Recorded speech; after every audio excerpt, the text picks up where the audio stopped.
Hello friends, welcome to home food recipes. આજે આપણે બનાવીશું કારેલા ભરવાની ઝંઝટ વગર એ જ સ્વાદમાં કારેલાનું શાક, જે આ રીતે તમે એકવાર બનાવી જોશો તો કારેલા નહીં ભાવતા હોય એ પણ બેની જગ્યાએ 4 રોટલી ખાઈ જશે. સહેજ પણ કડવું ના લાગે એવું આ શાક બને છે. તમને બિલકુલ પણ ખાઈને ખ્યાલ નહીં આવે કે આ કારેલાનું શાક છે, એટલું ટેસ્ટી આ શાક લાગે છે. તો ચલો ઝટપટથી આ કારેલાનું શાક કેવી રીતે બનાવવું એ જોઈ લઈએ.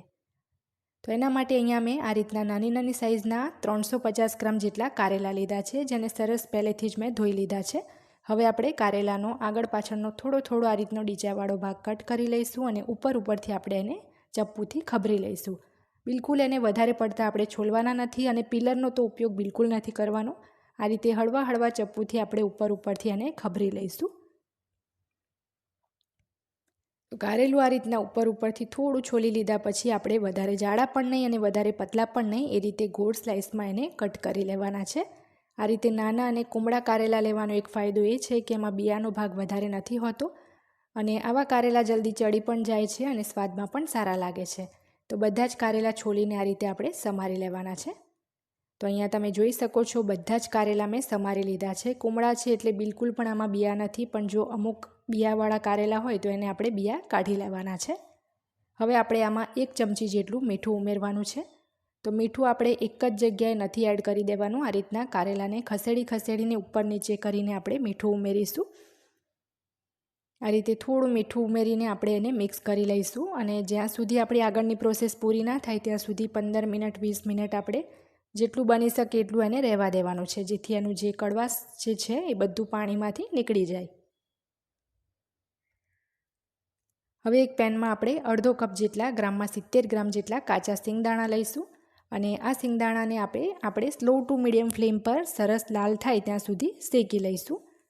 5 થી 6 જ મિનિટમાં જે આપણા સિંગદાણા છે એ આ રીતના સરસ લાલ કલરના શેકાઈ જશે. તો હવે આપણે ગેસ બંધ કરી દઈશું અને આ સિંગદાણાને આપણે એક પ્લેટમાં કાઢી સરસ ઠંડા થવા દઈશું. ઠંડા થઈ જાય પછી આપણે એને છોલી લેવાના છે. તો હવે આપણે સેમ પેન જે છે ગેસ પર ગરમ કરવા મૂકીશું. એમાં આપણે 1/3 કપ જેટલું વજનમાં 30 થી 32 ગ્રામ જેટલો કાચો બેસન લેવાનો છે અને બેસનને પણ આપણે ધીમા તાપે 5 થી 6 મિનિટ માટે સિંગદાણાની જેમ જ શેકી લેવાનો છે. સતત એને પણ હલાવતા રહેવાનું છે અને સરસ સુગંધ ના આવે અને થોડો કલર ના બદલાય ત્યાં સુધી એને આપણે શેકી લઈશું. તો 5 થી 6 મિનિટ પછી તમે જોશો તો બેસનમાંથી સરસ સુગંધ આવવા લાગશે અને થોડો એવો અમથો એનો કલર પણ બદલાશે. તો એને પણ આ રીતે એક પ્લેટમાં કાઢી આપણે ઠંડુ થવા દઈશું. હવે આપણે એક નાના મિક્સર જારમાં સિંગદાણાને પીસી લઈશું. ઠંડા થઈ ગયા પછી એના મેં છોતરા કાઢી લીધા હતા. તો મિક્સરને પલ્સ મોડ પર ફેરવીને આપણે અધકચરો એનો પાવડર કરીશું. તમે જોઈ શકો છો એકદમ ડ્રાય અહીંયા સિંગદાણાનો પાવડર થયો છે, બિલકુલ એમાંથી તેલ છૂટું નથી પડ્યું. તો હવે એ સિંગદાણાના પાવડરને આપણે એક બાઉલમાં કાઢી લઈશું.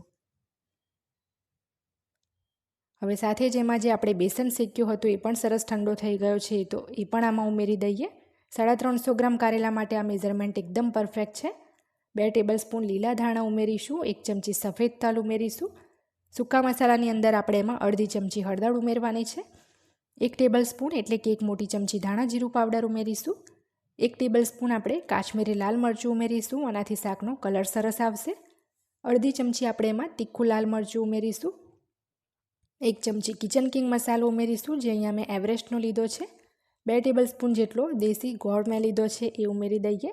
ગોળ તમે તમારા અકોર્ડિંગ લઈ શકો છો. 1 ટેબલ સ્પૂન લીંબુનો રસ લીધો છે અને આ રસ એટલે પીળો દેખાય છે કે અહીંયા મેં આ રીતના સરબતિયા લીંબુનો યુઝ કર્યો છે. સ્વાદ મુજબ આપણે મીઠું ઉમેરીશું. કારેલામાં પણ મીઠું ઉમેર્યું હતું એટલે અહીંયા મીઠું આપણે ધ્યાનથી ઉમેરીશું. પાછળથી જો જરૂર લાગે તો ચાખીને ઉમેરીશું. તો બધી જ વસ્તુને સરસ આપણે મસળીને મિક્સ કરી લેવાનું છે અને તેલ આપણે આમાં બિલકુલ પણ નથી ઉમેરવાનું. આ જ રીતે આપણે એને મિક્સ કરીશું. તો તમે જોઈ શકો છો આપણો ડ્રાય મસાલો તૈયાર થઈ ગયો છે. બીજી બાજુ 20 મિનિટ પછી આપણે જે કારેલા મીઠાવાળા કર્યા હતા એને દબાવીને બધું જ એનું પાણી જે છે આપણે નીચોવી દઈશું. આ રીતે કારેલાને મીઠાવાળા કરીને એનું જે પાણી છે એ કાઢી નાખશો તો પાણી વાટે કડવાશ પણ એની નીકળી જશે અને કારેલા જે છે થોડા સોફ્ટ થઈ જશે, તો જલ્દી ચડી પણ જશે. તો બધા જ કારેલામાંથી આ રીતનું પાણી મેં કાઢી લીધું છે. હવે આ પાણીને આપણે ફેંકી દઈશું. હવે શાક બનાવવા માટે એક કડાઈમાં આપણે 1/4 કપ એટલે કે 60 થી 62 ml તેલ લેવાનું છે. તેલ થોડું આગળ પડતું રાખીશું. તેલ ગરમ થાય એટલે 1 ચમચી રાઈ અને 5 ચમચી જેટલું જીરું ઉમેરીશું. રાઈ જીરું ફૂટે એટલે 5 ચમચી એમાં આપણે હિંગ ઉમેરી દઈએ. હવે એની અંદર આપણે 1 થી 1.5 ટેબલ સ્પૂન જેટલું તાજું વાટેલું આદું લસણ અને મરચાં ઉમેરીશું.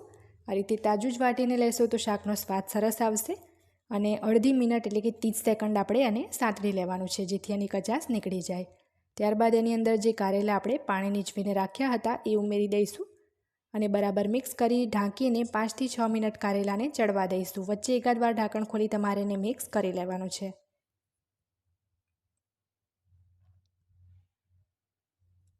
5 મિનિટ પછી તમે જોઈ શકો છો કારેલા સરસ ચડી ગયા છે. વચ્ચે 2-3 મિનિટ પછી એકવાર મેં એને મિક્સ કરી લીધું હતું. તો આ રીતના એને ચેક કરી જોવાનું છે. તો ચેક કરીએ તો કારેલા અહીંયા 2 ભાગમાં સરસ તૂટે છે. કુમળા કારેલા લેશો તો ચડવામાં 5 મિનિટથી વધારે સમય નથી લાગતો. તો હવે જે ડ્રાય મસાલો તૈયાર કર્યો હતો એ બધો જ મસાલો આપણે આમાં ઉમેરી દઈશું અને સરસ એને આપણે મિક્સ કરી લઈશું. કારેલા જે છે ચડે પછી જ આપણે છેલ્લે મસાલો ઉમેરવાનો છે. અને કારેલાની ઉપર તમે જોઈ શકો છો મસાલાનું એકદમ પરફેક્ટ કોટિંગ આવી ગયું છે. તો 2-3 મિનિટ આપણે ફરી ઢાંકીને ચડવા દઈશું. તો 2 થી 3 મિનિટ પછી તમે જોઈ શકો છો કે આપણું સરસ કારેલાનું સૂકું શાક તૈયાર થઈ ગયું છે. કારેલા ભર્યા વગર એ જ સ્વાદમાં એકદમ ઓછી ઝંઝટમાં આપણું આ શાક તૈયાર થઈ જાય છે. તો છેલ્લે મેં થોડા લીલા ધાણા ઉમેર્યા છે અને આ શાકને હવે સર્વ કરી લઈએ. એકનું એક કારેલાનું શાક ખાઈ જો તમે કંટાળી ગયા હોય તો ફક્ત 10 જ મિનિટમાં આ શાક બનાવી તમે ખાઈ શકો છો. જો તમે ડ્રાય મસાલો પહેલેથી જ બનાવી સ્ટોર કર્યો હશે તો 10 મિનિટમાં આ શાક તૈયાર થઈ જાય છે. રોટલી ભાખરી સાથે આ શાક ખૂબ જ ટેસ્ટી લાગે છે. તો એકવાર આ રીતે આ રેસીપી ચોક્કસથી ટ્રાય કરજો. આજની આ રેસીપી પસંદ આવી હોય તો ચેનલને સબસ્ક્રાઈબ કરી બેલ આઇકન ચોક્કસ દબાવજો જેથી દરેક નવા વિડીયોની નોટિફિકેશન તરત તમને મળે.